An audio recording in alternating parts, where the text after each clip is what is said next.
बाबासाहेबांच्या विचारावर, बाबासाहेबांच्या नावावर तुटून आणि रडून पडणारी माणसं या महाराष्ट्रात आज देखील आहेत। परंतु इतिहासाच्या पानावर या माणसांना अधोरेखित करण्याचं काम काही नतद्रष्ट साहित्यिक का करत नाही आहेत किंवा करण्यापासून का परावृत्त होतात, हे आज आमच्यासारख्या तरुणांना, आंबेडकर चळवळीत काम करणाऱ्या कार्यकर्त्यांना फार मोठा प्रश्न पडला। आंबेडकरी चळवळ ही माणसाचं जीवनमान उंचावणारी चळवळ आहे, माणसाला माणूस पण शिकवणारी चळवळ आहे, माणसाला मानवतेचा धर्म शिकवणारी चळवळ आहे। अशा चळवळीमध्ये इतर समाजानं झोकून देऊन काम केलं असताना सुद्धा या समाजाला नगण्य अशा पद्धतीची वागणूक साहित्यामधून देऊन हा इतिहास दडपण्याचं काम काय साहित्यिक करत आहेत काय, हे अनेक प्रश्न आणि अनेक कंगोरे या चळवळीमधून पाहायला मिळतात। बाबासाहेबांच्या लढ्यामध्ये अनेक ठिकाणी मातंग समाज मोठ्या संख्येने सहभागी झालेला आहे। भीमा कोरेगावचा रणसंग्राम पाहिल्यानंतर त्या देखील सुद्धा मातंग समाजाचा मोठा सहभाग होता। हा इतिहास समाजासमोर येणं फार गरजेचं आहे आणि अशा आंबेडकर चळवळीचा इतिहास जर मातंग समाजाच्या समोर निश्चितपणे आणि खरा इतिहास जर समोर आला तर मातंग समाजाचा खरा शत्रू कोण आहे आणि खरा मित्र कोण आहे हे दिसल्याशिवाय आणि ह्या समाजातील तरुणांना कळल्याशिवाय राहणार नाही। विश्वभूषण, विश्ववंद्य डॉक्टर भारतरत्न डॉक्टर भीमराव आंबेडकर तथा बाबासाहेब आंबेडकर यांच्यासोबत या महाराष्ट्रातील विविध विभागातील ज्या मातंग समाजाच्या कार्यकर्त्यांनी साथ संगत सोबत करून आंबेडकर चळवळीमध्ये जे योगदान दिलेलं आहे, त्या योगदानाच्या अनुषंगानं इतिहासाची पानं पाहत असताना एक असं व्यक्तिमत्व समोर येतं। ते प्रमुख व्यक्तिमत्व म्हणजे केरू रामचंद्र जाधव हे होय। केरू रामचंद्र जाधव हे सोलापूर शहरातील बुधवार पेठेतील अण्णाभाऊ साठेनगरमध्ये त्यांचं निवासस्थान असलेल्या वसाहतीमध्ये त्यांनी त्यांची हयात घालवली। त्यांचं निर्वाण देखील या वसाहतीमध्ये झालं। अशा ह्या केरू जाधवांचा इतिहास आंबेडकरी साहित्यामध्ये पाहिजे तशा पद्धतीनं मांडण्यात आलेला नाही आणि येतही नाही, ही फार मोठी खंत आहे। या महाराष्ट्रामध्ये बाबासाहेबांच्या सोबत काम केलेल्या मातंग समाजाचे जे प्रमुख मान्यवर आहेत, मग त्यामध्ये आर.जी. खंडागळे असतील, बी.वाय. सरवदे असतील, शेखू बोराडे असतील किंवा मग पुण्यातले लांडगे साहेब असतील किंवा पश्चिम महाराष्ट्र, विदर्भ, मराठवाडा, कोकण या विभागामध्ये वेगवेगळ्या जिल्ह्यामध्ये बाबासाहेबांसोबत काम केलेले मग विठाभाऊ नारायण गावकर यांचे वडील भाऊसाहेब खुडे यांची देखील इतिहासामध्ये कुठे नोंद, आंबेडकरी इतिहासामध्ये नोंद दिसून येत नाही। ही नोंद का घेतली जात नाही याच्यावर देखील मंथन होणं गरजेचं आहे। कारण बाबासाहेबांच्या विचारावर, बाबासाहेबांच्या नावावर तुटून आणि रडून पडणारी माणसं या महाराष्ट्रात आज देखील आहेत।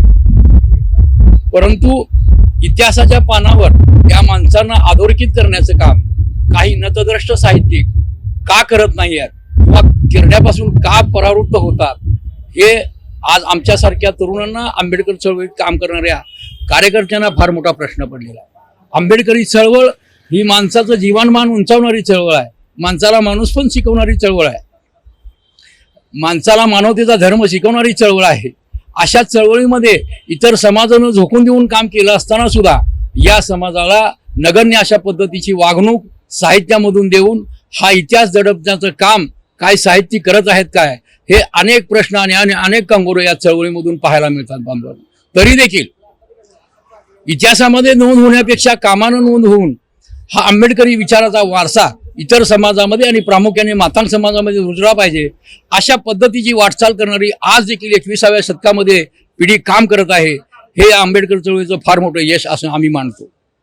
महाराष्ट्रामध्ये आता सध्या जे साहित्यिक आहेत की ज्या साहित्याच्या माध्यमातून बाबासाहेबांचा विचार आणि मातंग समाजाची विचारधारा एकत्रित करण्याचं काम ज्या साहित्यिकाने मांडलं, त्या साहित्यिकाच्या साहित्यानं मातंग समाजामध्ये फुले आंबेडकरी विचारधारा जोमानं आणि अतिशय वेगानं काम करताना दिसून पाहत आहे।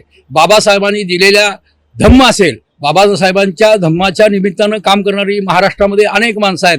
त्यामध्ये प्रामुख्याने प्राध्यापक सुकुमार कांबळे सर आहेत, शिवराज कोळीकर आहेत, DS नर्सिंग आहेत, नर्सिंग घोडके सर आहेत, अशी अनेक मान्यवर माणसं या महाराष्ट्रामध्ये काम करत असताना देखील केवळ आणि केवळ आंबेडकर चळवळीचा इतिहास व्यापकपणे लिहिण्यापेक्षा आंबेडकर चळवळीचा इतिहास मर्यादित लिहिण्याचं काम काही लोक करत आहेत. त्यांना विनंती आहे की बांधवांनो, बाबासाहेबांनी सर्व जातीच्या लोकांसाठी काम केलेलं आहे, सर्व हारा लोकांसाठी काम केलेलं आहे. मातंग समाजाची या बाबासाहेबांच्या विचाराची प्रेरणा घेऊन आज देखील संपूर्ण महाराष्ट्रामध्ये त्या विचाराचा वारसा म्हणून या महाराष्ट्रातील मातंग समाजाचा तरुण छोट्या मोठ्या प्रमाणात निस्वार्थी भावनेने आणि प्रामाणिकपणे काम करताना दिसतोय. गेल्या अनेक वर्षापासून या महाराष्ट्रातील आंबेडकर चळवळी पाहिल्यानंतर आंबेडकर चळवळीमधलं मातंग समाजाचं योगदान नगण्य आहे. इतकं नगण्य आहे की या मातंग समाजाच्या चळवळीच्या बाबतीने जर पाहिलं गेलं तर हा जो आंबेडकर चळवळीमध्ये सहभागी असलेला मातंग समाज आहे याला दुय्यम स्थान दिलं जातं. का दिलं जातं?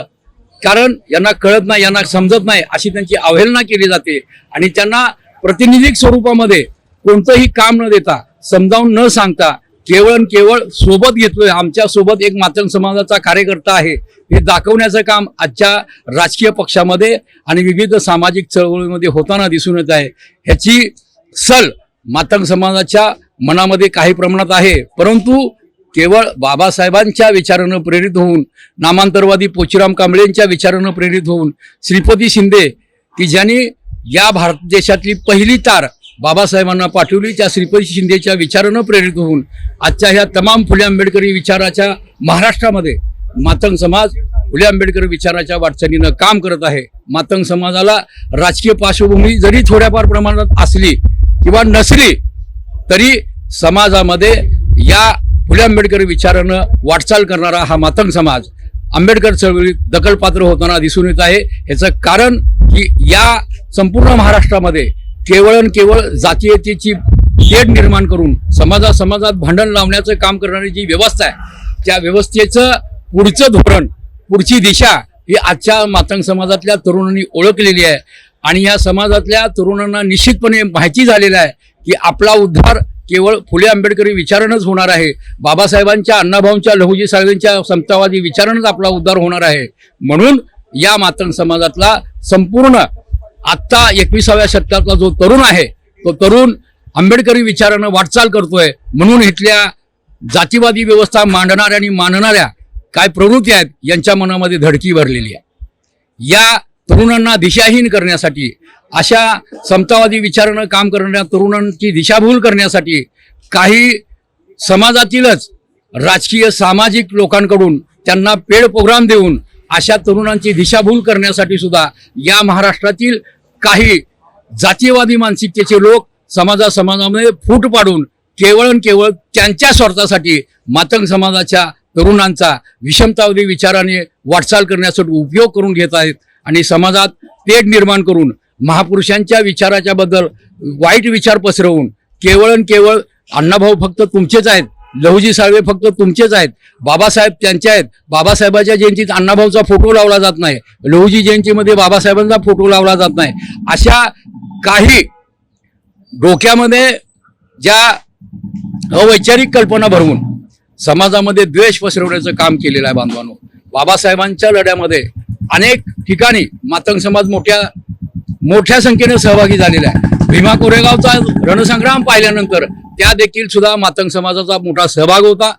हा इतिहास समाजासमोर येणं फार गरजेचं आहे आणि अशा आंबेडकर चळवळीचा इतिहास जर मातंग समाजाच्या समोर निश्चितपने आणि खरा इतिहास जर समोर आला तर मातंग समाजाचा खरा शत्रू कोण आहे आणि खरा मित्र कोण आहे हे दिसल्याशिवाय आणि ह्या समाजातील तरुणांना कळल्याशिवाय राहणार नाही आणि हा तरुण पेटून उठेल, जागृत होईल आणि हा समाज पुन्हा एकदा आंबेडकर चळवळीमध्ये मोठ्या संख्येने सहभागी होऊन येणारा भविष्य काळातील आंबेडकर चळवळीचा मक्तेदार असेल, दावेदार असेल, ही भीती इथल्या व्यवस्थेला वाटत आहे असं मला या ठिकाणी जाणीवपूर्वक म्हणावंसं वाटतंय. कारण बुद्ध काळापासूनचा इतिहास पाहिल्यानंतर आणि आज अण्णाभाऊ साठेंच्या विचारापर्यंत पाहिल्यानंतर आंबेडकरी चळवळीमध्ये, बुद्ध काळान चळवळीमध्ये या महाराष्ट्रातील, देशातील प्रत्येक महापुरुषांबरोबर मातंग समाजाने वाटचाल केलेली आहे. महात्मा फुलेंचा समतावादी संघर्ष असेल, सत्यशोधक धर्म असेल, त्यामध्ये असलेली संगत, लहुजी साळवेंनी केलेली साथ संगत, शाहू महाराजांसोबत तू गणेशाचार्य कृल मोरे या लोकांनी केलेली संगत, ह्या सगळ्या इतिहास पाहिल्यानंतर बाबासाहेबांनी तमाम महाराष्ट्रामध्ये घेतलेल्या 13 मातंग परिषदा, याचा इतिहास बाहेर येताना दिसत नाही. 13 मातंग परिषदा बाबासाहेबांनी का घेतल्या, कशासाठी घेतल्या, त्या 13 परिषदा घेण्याचं कारण काय, आणि बाबासाहेबांना मांग महार परिषदच का घ्यावी लागली, का घ्यावीशी वाटावं लागली. या सोलापूर जिल्ह्याच्या बाउंड्रीवर त्यावेळेस उस्मानाबाद जिल्ह्यामध्ये कसबे चळवळी या ठिकाणी मांगमार परिषद झाली, आणि या सोलापूर जिल्ह्यामध्ये करकम या ठिकाणी बाबासाहेब मातंग समाजामध्ये भाषण करायला गेल्यानंतर मातंग समाजामध्ये म्हणतात की मला जर मुलगी असती तर मी मातंग समाजाच्या ग्रॅज्युएट मुलाला दिली असती. हा विचार बाबासाहेबांनी सोलापूर जिल्ह्यातल्या करकम या गावी मांडला. आणि बाबासाहेबांची ही जी व्यापकता आहे, वैचारिक व्यापकता आहे, दोन्ही समाजामधली दरी कमी करण्याचा जो प्रयत्न आहे, तो प्रयत्न आजच्या तरुणांनी मनामध्ये अंगीकृत केलेला आहे. आणि त्या विचारानं वाटचाल करण्यासाठी मातंग समाजातला तमाम मातंग समाज महाराष्ट्रातील जो तरुण आहे तो वाटचाल करायला लागलेला आहे. इथली ही जी जाती व्यवस्था आहे, ही जाती व्यवस्था भेदून काढण्याचं काम हा मातंग समाजाचा तरुण प्रामुख्यानं करायला लागलेला आहे. आणि हे करत असतानाच या तरुणांच्या समोर अनेक आव्हानं उभी आहेत, पण त्या आव्हानाला फकीराच्या तलवारीनं हा तरुण आडवा करणार आहे आणि बाबासाहेबाच्या लेखणीनं त्याला जबाब देणार आहे. आजची ही या तरुणांची मानसिकता झालेली आहे. म्हणूनच येणाऱ्या भविष्य काळामध्ये मातंग समाजातला आंबेडकरी चळवळीचा इतिहास भविष्यामधला हा तरुण लिहिल्याशिवाय आणि वाचल्याशिवाय आणि अंगीकृत केल्याशिवाय राहणार नाही, एवढं मी या ठिकाणी आज सांगतो. धन्यवाद. जय भीम.